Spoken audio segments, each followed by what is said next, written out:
All right, so good evening, everyone. I'm Alex Helfand, Education Coordinator for the Salty Dogs, and welcome to another of our webinars on great places to go and explore and cruise to. Um, Tonight, we're very honored to have as our person kicking off to talk, Bob Osborne, who's the president and director of our rallies. And we ask that you put all your questions into the chat box, and we will make sure to get through to all of them before the night is through. And with that, I'm going to turn it over to Bob. Well, thank you, Alex. Welcome, everyone. I'm actually calling you from aboard a boat in Newport Harbor, here with the rally participants heading up to Maine. Looks like we're gonna be waiting for the remnants of Beryl to go by, but it's a beautiful, if rather toasty day here. But I thought before I turned it over to George Day, who is a circumnavigator, board member, and one of the founders of Salty Dog, to talk about the run in staging to Bermuda, and then on to Alan Roberts, who was in the Azores a few years ago for quite an period of time, and is now, it's late at night because he's in France. He's on the south of France aboard his boat, Jameau. So just a little bit of background. Salty Dog is now well into its second decade.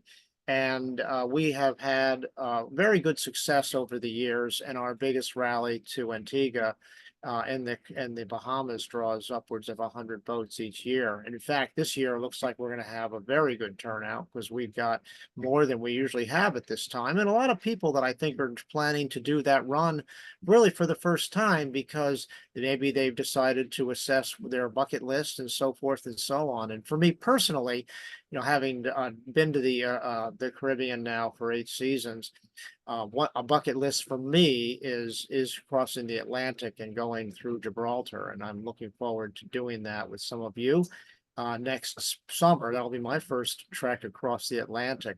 Right now, Pandora is in Trinidad, and we've been hearing all kinds of stories about what's been going on with the remnants of Beryl and the damage that she caused going through. So fortunately, Trinidad was spared, and looks like that's not going to be ever, probably likely a heavy hit. But it's a big deal, and we've got many, many members that are down in that area. And so our hearts go out to those that may have run into some problems, along with, of course, the people that are in the Caribbean. So without dwelling on that any further, let me turn it over to George, and he'll talk about the first steps and what our planning is and sort of the thinking behind this.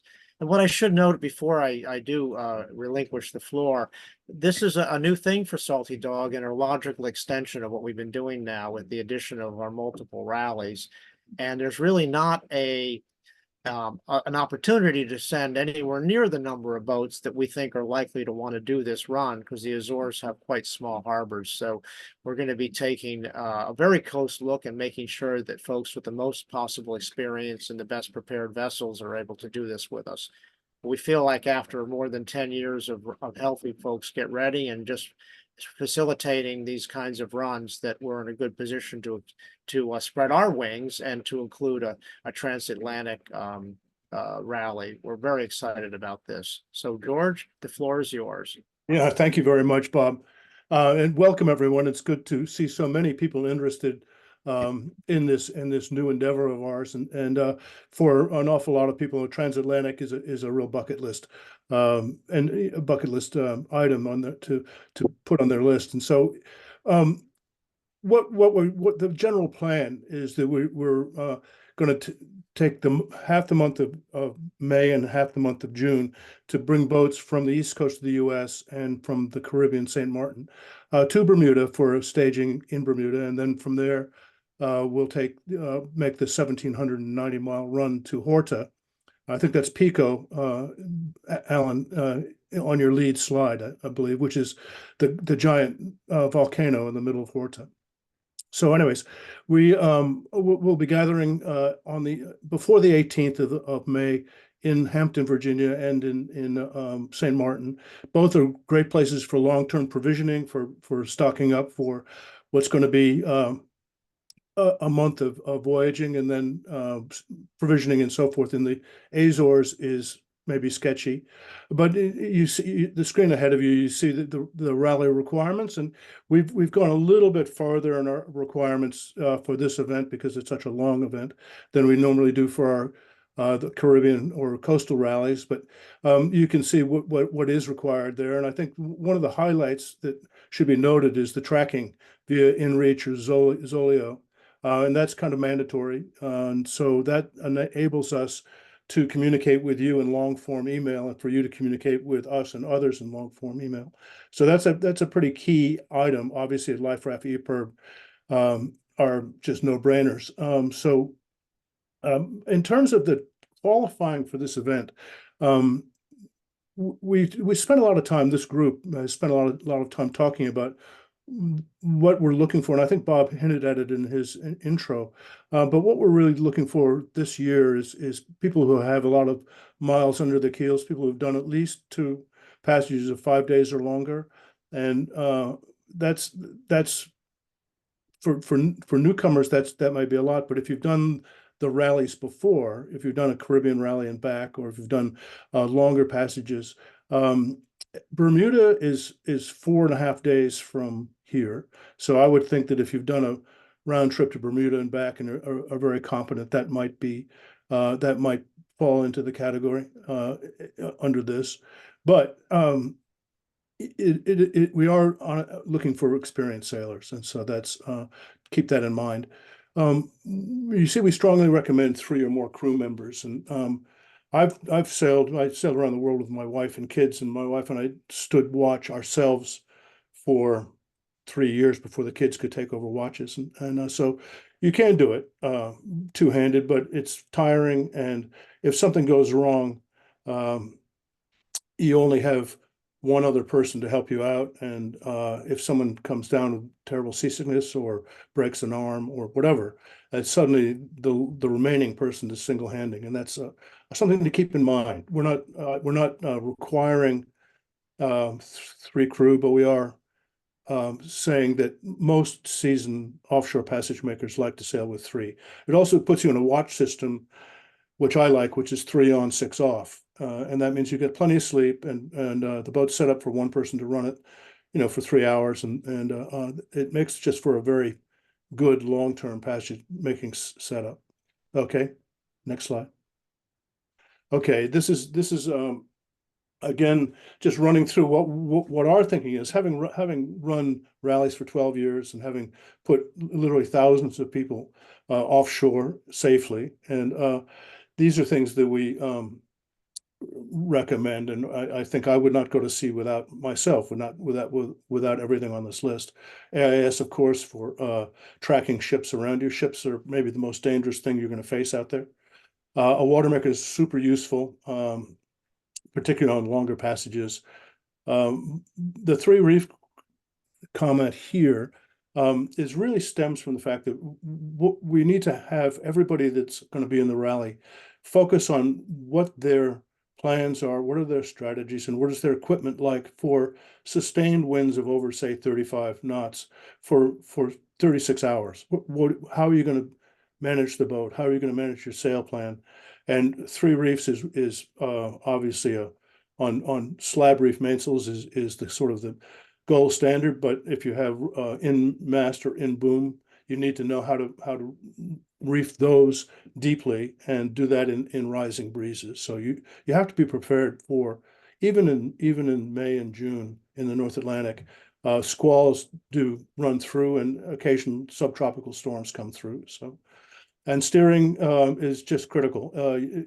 You need to have a clear backup plan. You need to have spare parts for your autopilot. You need to have maybe a tiller pilot or something to go on a wheel pilot as a backup. And you need to have a plan for what happens if your rudder ceases to function properly. And does that mean you have a hydrovane on your stern, as Bob Osborne does, or what is your plan? That's something that you're going to want to think about. It's a year away, and so there's plenty of time to sort of think that through.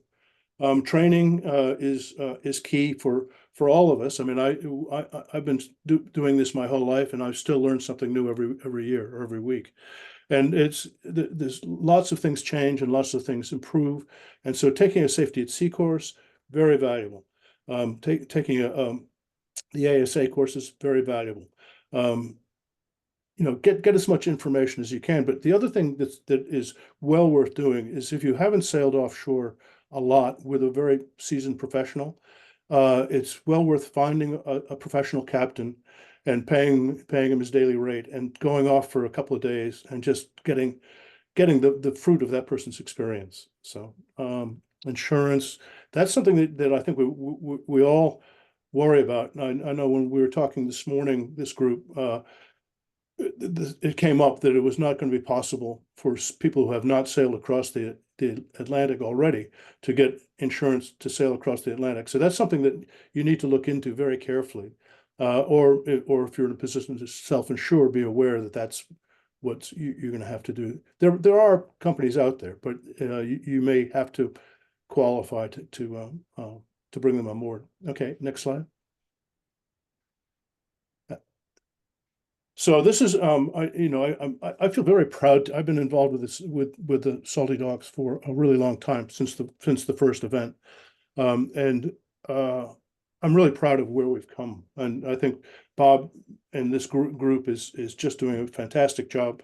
The management prior brought us into the modern world, and so Alex, who is our host for Education Services, has been putting together just a great series of useful webinars like this, but also on a whole range of topics, and they are available to members on the website. So if you're not a member already, it's well worth the $75 to have access to this trove of very informational and fun and interesting educational webinars. So that's a great place to go to just top up your knowledge and to get a kind of feel for maybe the stuff you didn't think you didn't know. So whether Chris Parker is our guy, and you all know I think who he is.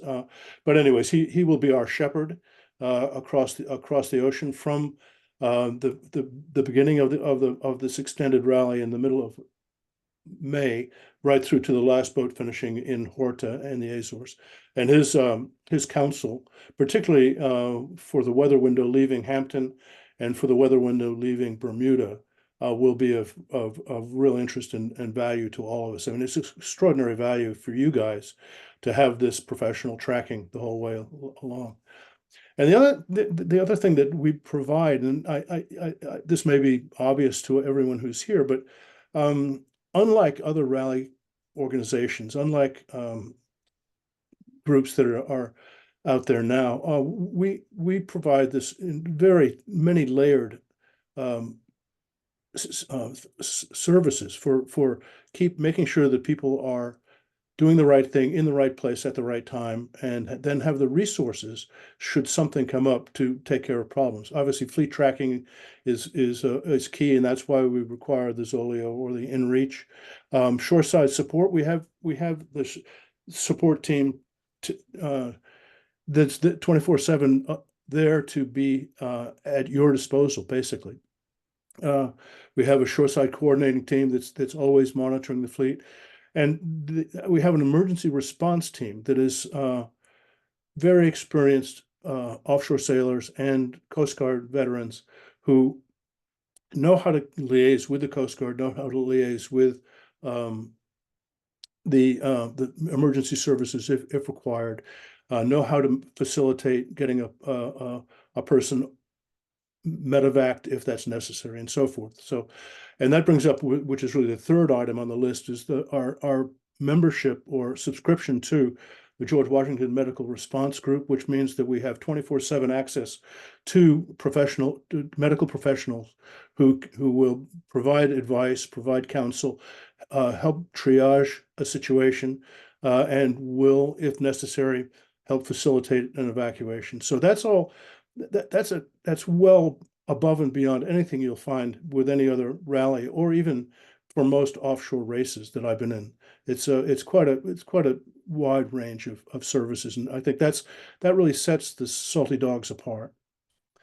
So anyways, well, I won't go into too much detail about the actual passages, but the passage from St. Martin in May will be in trade winds to begin with, and then you have to cross the intertropical convergence zone and then back into the westerlies before you get to Bermuda. It's a pretty straightforward north-south passage, and it should take between 5 to 7 days for most boats. From Hampton, the big trick is crossing the Gulf Stream, and that will be up to Chris advising and to everyone's consent for their own departures. But normally, a departure from the East Coast in May for Bermuda follows the passage of a cold front. The cold front will then deliver some northeast, northwest, and westerly breezes, and will also push whatever little tropical things that are forming south of Hatteras off to the east and hopefully out of your path. So that we'll get way more into that kind of detail much closer to the start, but that's kind of what we're looking at.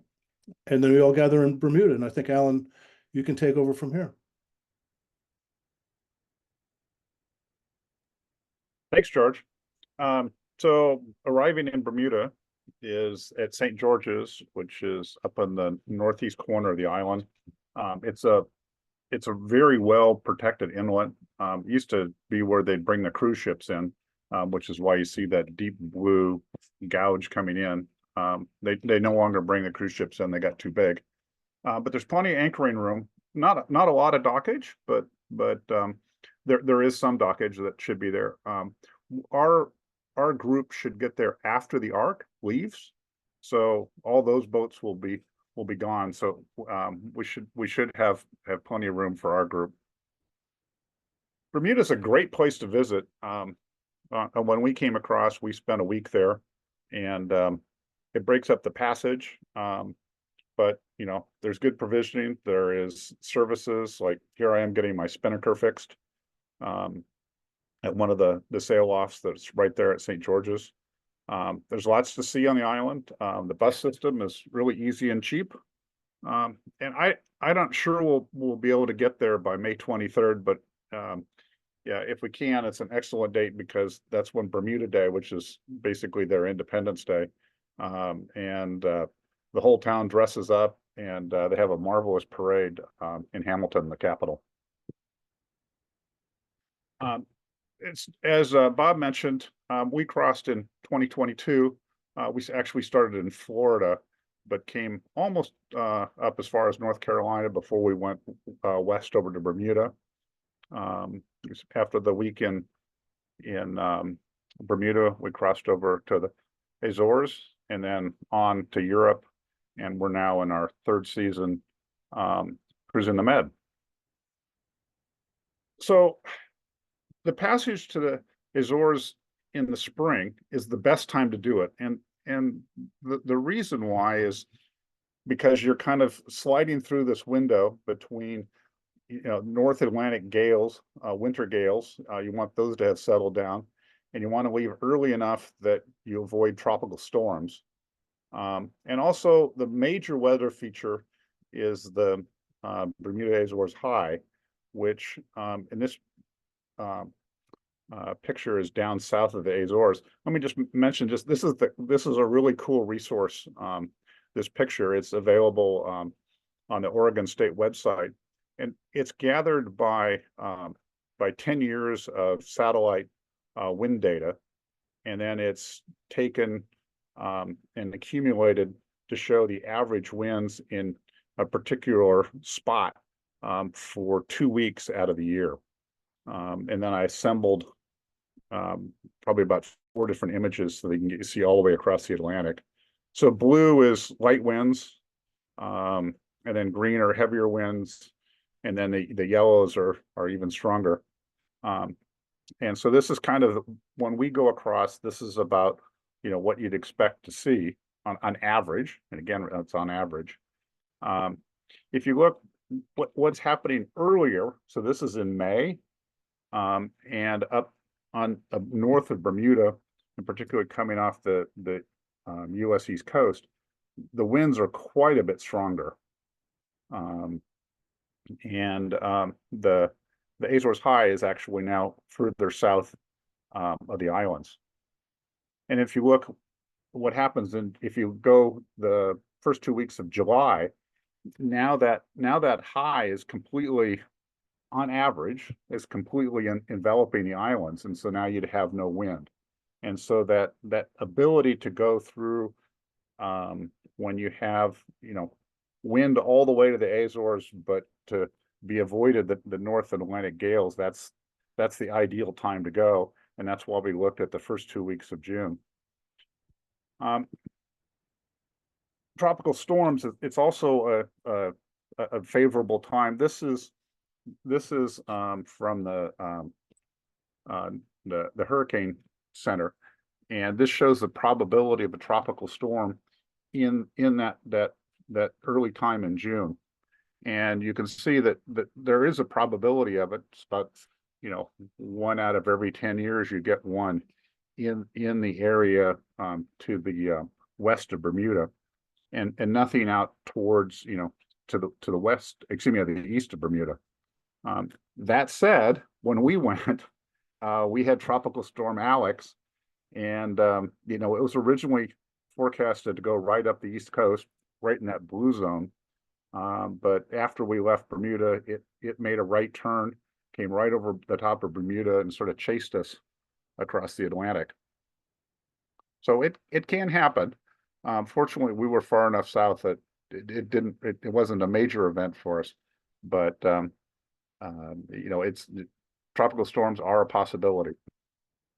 So I thought it'd be interesting just to compile, what other, what kind of tracks happen year to year. This is the ARC tracks from this year. And what you can see is it's a pretty wide spread. Some boats went north, some boats went south. When they got, close over here to the islands, some were tacking back and forth. Some were going around in circles. So, over here, they started to run into some adverse winds. This is the pattern in 2023. Some went, some went south and some went north. And in this case, most of them converged sort of onto the rum line. This is the year we went. The ARC went a week before us. And you can see that although many sort of started north, they all pretty much quickly went a much more southerly route than all the other years. And later in the run, almost nobody was north of the rum line right to the end. And this, our route was even further south than this, and that was partly driven because of Tropical Storm Alex. But we stayed south of the rum line basically the whole way. And this is 2021. There weren't very many boats that year, and most everybody was north. So the northern pattern is what happens when that Azores high has started to move up, and you're looking to get north to get some wind. I thought this was sort of a fun picture. This was mid-passage to the Azores. We met up with this boat that had come straight from St. Martin. It's pretty amazing that you can be all the way out in the middle of the ocean and get this close to another boat. And we actually ended up becoming friends with 4 boats that we met during the passage.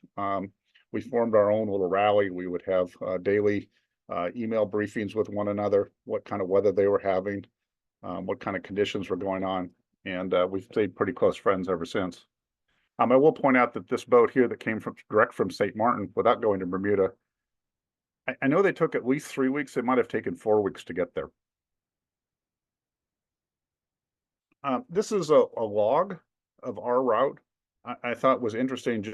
I managed to pull together what our speeds were at various points along our route. Here it is over in Bermuda. We took 13 days to do it. We averaged 6.5 knots. Our total average motoring time was 36 hours.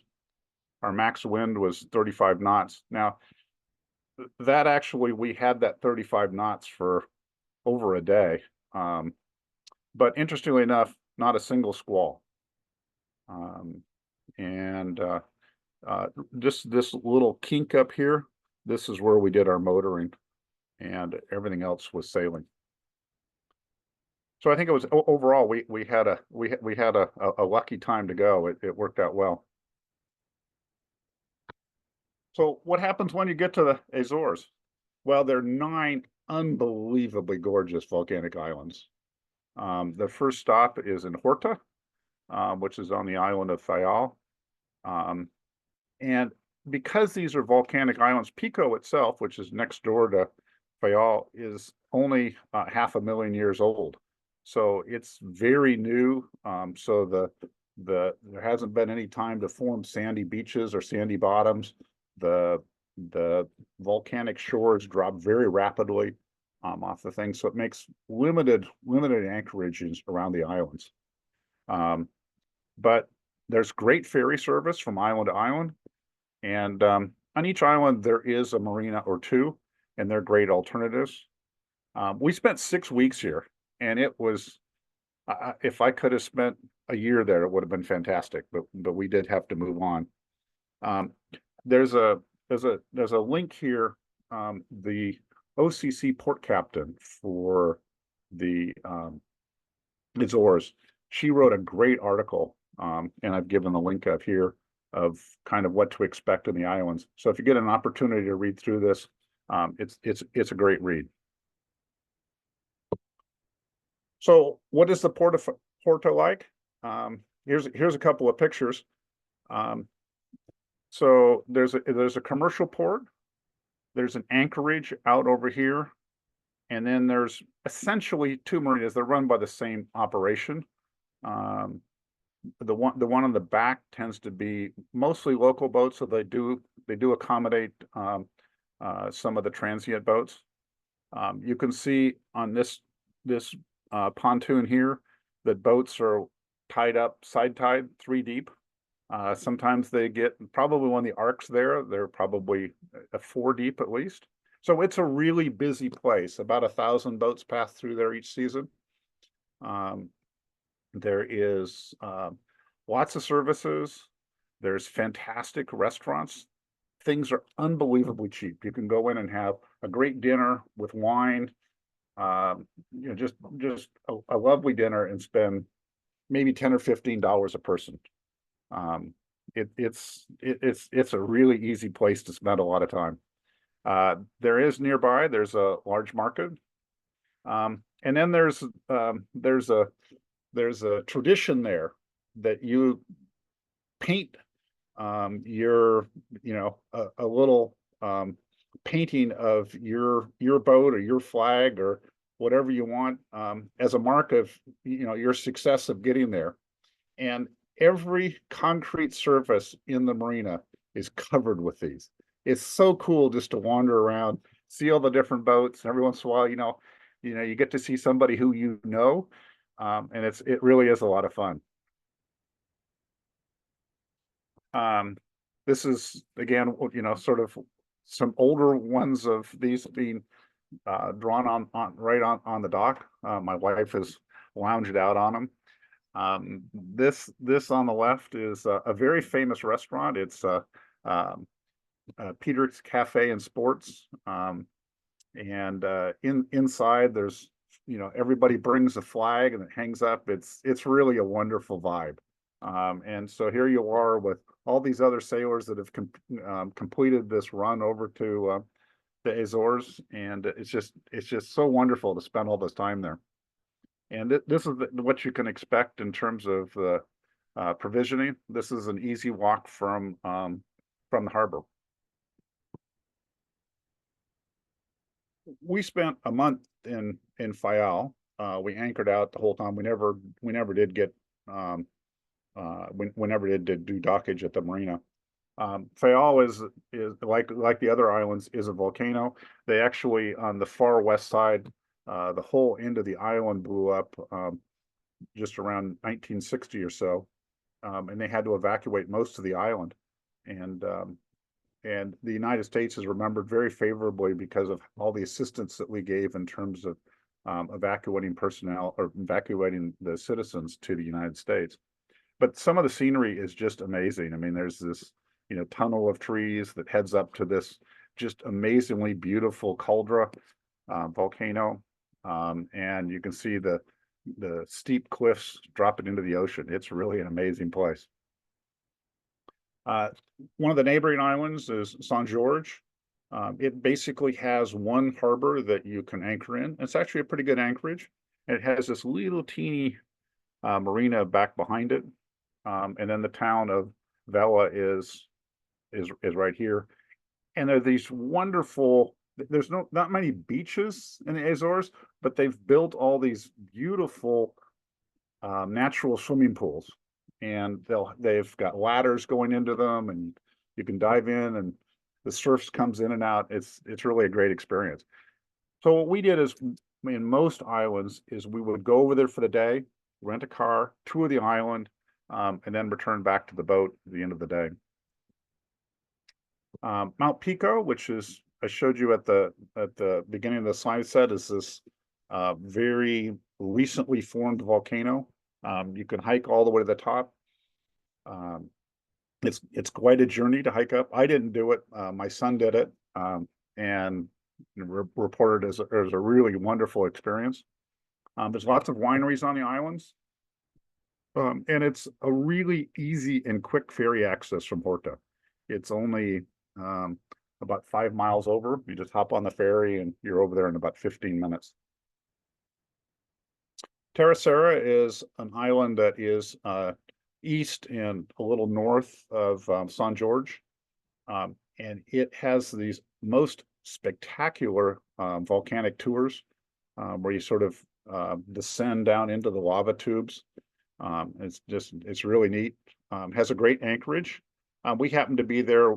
I can't remember exactly what the celebration was, but it was, there's quite a bit of boats in the harbor, and we got woken up at midnight with this amazing fireworks show. It was really something. And San Miguel, waiting for the picture to show up here. It's the most popular island. It's where the biggest international airport is. It's just fantastic sightseeing. When we were there, it was the beginning of August, and it was quite crowded because that's the season when everybody in Europe goes on vacation. But it was well worth the trip to go see all these neat spots everywhere, from hot springs to these twin lakes that are in the volcano, and then this little island offshore with its own little caldera there as well. There is a large marina in Puente Delgado, which is the capital city, and that gave us we were there, I think, for a week. And in Santa Maria, it's the oldest island of the chain, and this one has actually had a chance to erode away, and so there's actually sand here. This picture on the left, we're anchored on a nice sandy bottom. There's some sandy beaches over on the other picture. People actually do surfing there. And then there's, like the rest of the islands, there's a relatively small marina, and with provisioning and stuff up above. We did this as our final stop in the Azores before heading off to Portugal. So on to Europe. I think one of the things that we get asked about most about, going to Europe is how to manage Schengen. And Schengen is the agreement that basically had the European countries have open borders among themselves. And so they came up with a strategy of sort of everybody has the same immigration policies. And so what they did is they said, if you are a visitor, you can basically be in the country 90 days every 180. So if you're 90 days in, you got to be 90 days out. It doesn't matter what order you do them in. So you could be in for a week, out for a week, in for a week, out for a week. That's fine. But it's 90 days in, 90 days out. So that makes it a little complicated. It used to be that there was, some of the countries like Croatia wasn't in the EU. So you could go hide there for 90 days and that was perfect. Unfortunately, Croatia, as of last year, is now part of the EU, and so that's not a place you can go. I've listed some of the ones that are. So Turkey, Tunisia, Montenegro, Gibraltar. Those are countries that you can spend part of your 90 days out. There is a cruiser's sort of, option where if you check out like of Italy and go to Malta, usually they won't stamp your passport, so that you can sort of count that as as part of your 90 days out. And then when you leave, you come back in and check in, and you don't have those passport stamps. Another option is to get a long stay visa in a Schengen country. And I just say that this process is lengthy, like lengthy as in 6 to 8 months long, and you must start it and must complete it within the US. So if this is something that you want to pursue as a way to avoid the Schengen shuffle, they call it, then you need to start it basically now, so that's done by the time you leave. Some countries are pretty lax. And I would say actually most countries are pretty lax, and others, Greece in particular, Croatia, maybe, and Italy is another possibility. They tend to check and count, how long you've been in and out. In the 3 seasons that we've been here, sort of nobody's checked ours. There was a salty dog boat that we're pretty close with that we're friends. They were here for 2 years. And never had an issue with Schengen. But we tend to like to follow the rules, so we were, for the most part, we're in compliance with our Schengen requirements. So I guess that's one other thing I ought to mention, is that most people that come to the Med, they sail for about 5 months, and then during the winter, so October to April, you put your boat in a marina, because it can get very stormy here and it's pretty cold. So we actually went home, or back to the United States, during the winters, and that also really helps with the Schengen time. Another complication you need to take into account is VAT, so that's value added tax. And this requires that if you're a non-EU flagged boat, that it needs to get out of the EU every 18 months. Otherwise, you can trigger owing value added tax of 20% on your boat. So that can be a very expensive thing if you run into that. You only have to be out for a day, but you need to clear in and clear out and keep all that paperwork. So when somebody asks, where's your boat been? You can say, I've been out of the EU. Another thing is competence certificate. A couple of countries, notably Croatia and Greece, might ask for proof of competency. In other words, are you a competent captain? And a U.S. Coast Guard captain's license does not count. So there are ways you can get this. There's a number of different ways, but most of them require a check sail with an instructor. And so, that's something that if you want to get it done, you probably need to get it done this summer. You don't want to wait, and you can do it in the winter. So just something to think about. Another thing people ask about a lot is orca interactions. This is in the news quite a bit, and this is primarily just along the coast of Spain and Portugal, starting in the springtime, in Gibraltar, and then the orcas move northbound. The basic recommendation is when the orcas are in that area, that you stay very close to shore in less than 30 meters of water. And then in July and August, they begin to move north. There are some great resources you can take advantage. I've given the website here, which is they track interactions with orcas, and then they map them. So this is in June of 2023, and you can see that there's a lot of them just near the Gibraltar area. In July of last year, what was a little strange is that they actually had interactions inside the Med. which they hadn't had previously. And then by August, which was actually when we arrived on the coast of Portugal, most of the interactions have moved north, up to the northern areas of Portugal and Spain. The one thing that looks interesting is that this year, I don't know if you can kind of remember what the slide looked, three back, what they looked in June of 2023. The number of interactions is way down this year, from what they've been previously. And I don't, there's no real good explanation as to what this is all about. But it does seem to be that potentially they're reducing in numbers. But it's really something to be aware of, and to follow the recommendations, particularly staying inland, close to shore. I thought I'd share just briefly, one of the advantages of making this rally and this passage is getting over to Europe. I feel like I can talk a little bit about the Med after being here for 3 years. There's lots of other parts of Europe that are interesting, and maybe we'll put together a webinar talking about other opportunities of where to go in Europe. But the Med's an amazing place to visit. I must say that sailing is pretty challenging here at times. There can be lots of no wind. People say the Med stands for motor every day, or there can be just way too much wind.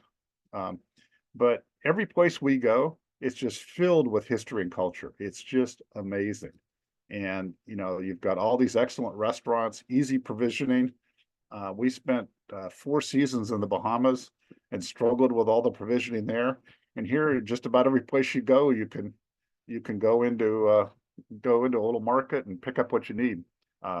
Particularly here in France, there's marvelous cheeses and wines, and it's a lot cheaper than the Bahamas. But like the Bahamas, the water here is amazingly clear. There's so many people that live around the perimeter of the Mediterranean, you wouldn't think it would be clean water, but it is just sparklingly clear. And as I mentioned, most sailors, they dock their boat for the winter. Sicily and Greece are popular choices as they're warmer than most other places. But this is another place where it's time to start thinking ahead. It's important to book early. The place that we spent the last 2 winters, they're already booked. In fact, they were booked in April, for the 24-25 winter season. So something to think ahead, plan ahead, and begin working on it. Everybody asks me, isn't it crowded here? Isn't it expensive? And the answer is yes and yes, but it doesn't have to be. August, everybody in Europe goes on vacation. So the important thing is avoid places like Croatia and the Ionian Islands where everybody else goes. And instead of going into, potentially expensive crowded marinas, anchor out. Almost every place we can find places to anchor. We tend to go into marinas when we're exchanging guests, but the rest of the time we anchor out. There are lots of dogs already here in Europe. Quite a few crossed in 2024. I picked this up off of the Salty Dog member map, and just listed the boats that I picked up that had crossed this year. And there's, maybe 20 boats over here in Europe. And here's a list of them based on the member map. There may be more than that. Here's what it's like sailing in the Med. This is a picture from an anchorage that we were in Greece last year. And on the right, an anchorage that we were in this year in Italy, off the coast of Rome. Just beautiful places. It's just an amazing place to go. So I invite you on this adventure. Cross with the rally and enjoy Europe, enjoy the Med. And I think George and I are open for lots of questions. Yes, Okay. indeed. That's a great presentation, Alan. Thank you so much. Thank you very much, Alan and George. Do you want me to read off the questions from the top, and you guys can answer them? Sounds good. Okay, so the first one was, what does ARC stand for? The Atlantic Rally for Cruisers. Right. Hey, you want to stop sharing your screen, Alan? Yeah, sure. Okay, so question that Jeff had was, what's the size of Jimmo? 44 feet, 44-foot catamaran. Okay. Um,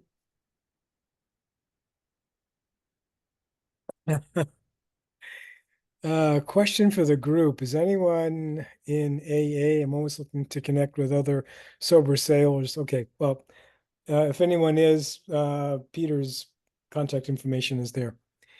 Okay, you got thanks for putting a great webinar together. Um, how do you get the competency certificate and from whom? I can do that. Sure. Offshore Sailing School has a weekend-long program where you can go and do the instructor courses. They're in Florida, but it's not cheap. But they will do that. ASA has a slightly more dragged out um, program. Again, taking their courses, and you have to. It's a process of taking their courses. So the Offshore Sailing School is a U.S. sailing certified school, and ASA is a ASA certified program. Okay, next question from RJS was, any recommendations for liveaboard marinas in Spain? Yep.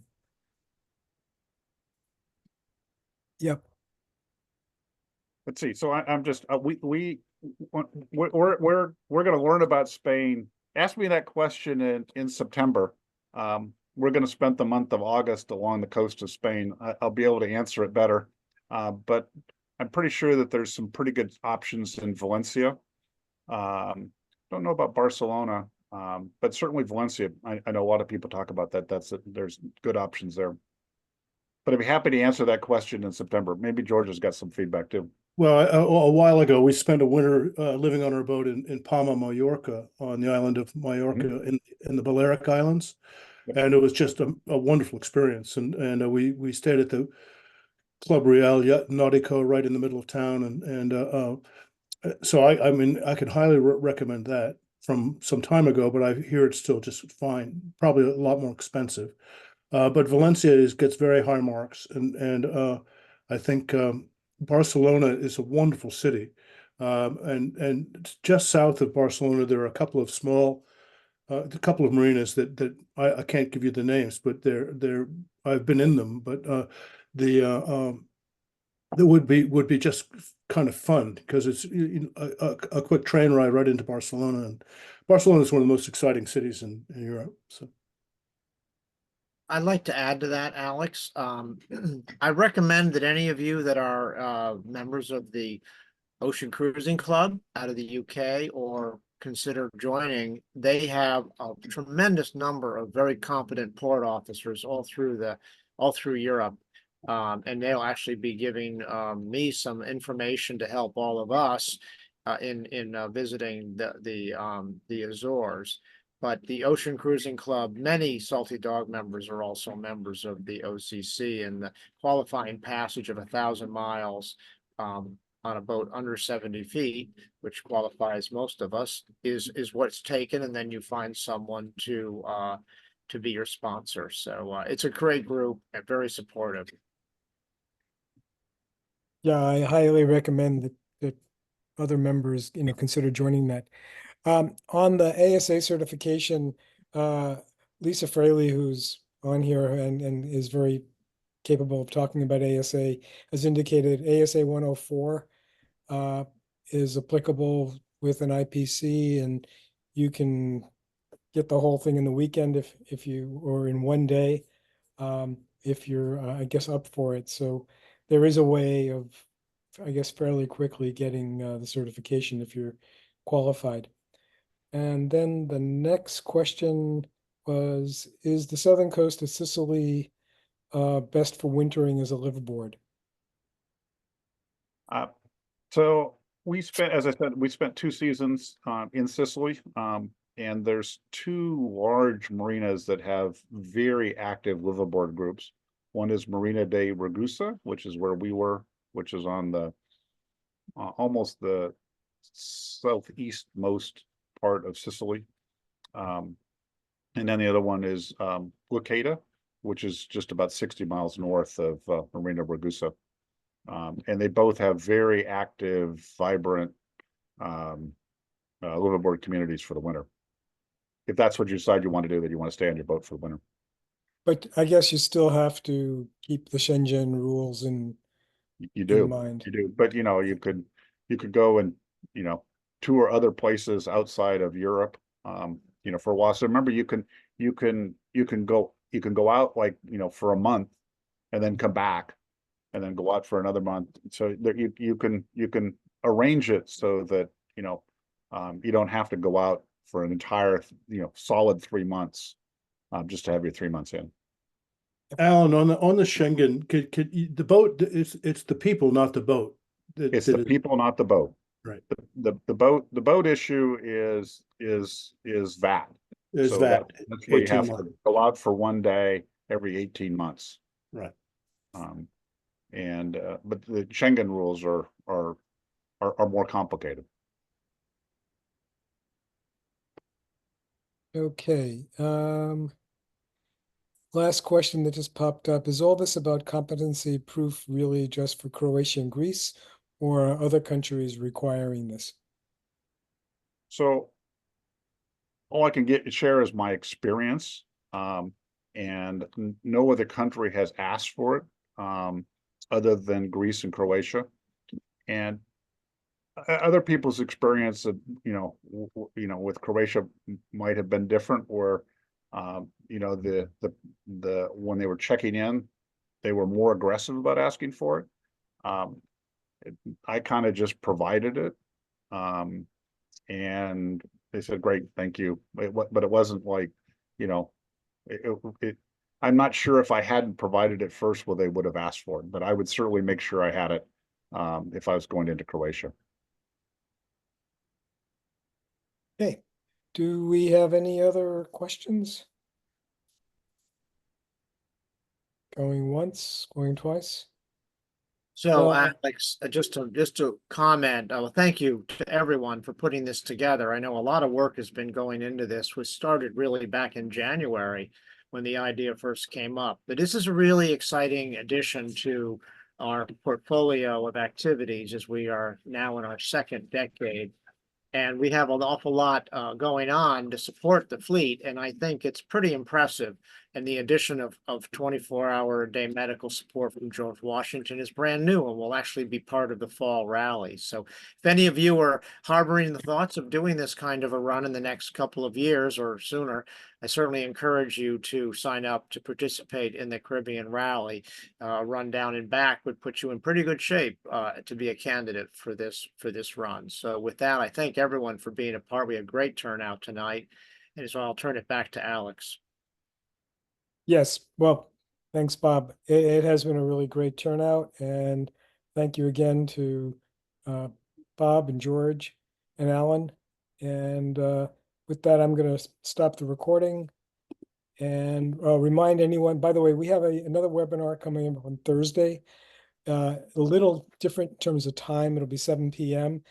And that's because the speaker is a practicing veterinarian, and he's going to talk about cruising with your pets, which is for anyone who has not done it before, can be a pretty challenging process, but I think we can help you get through that. So just a reminder, 7 p.m. on Thursday.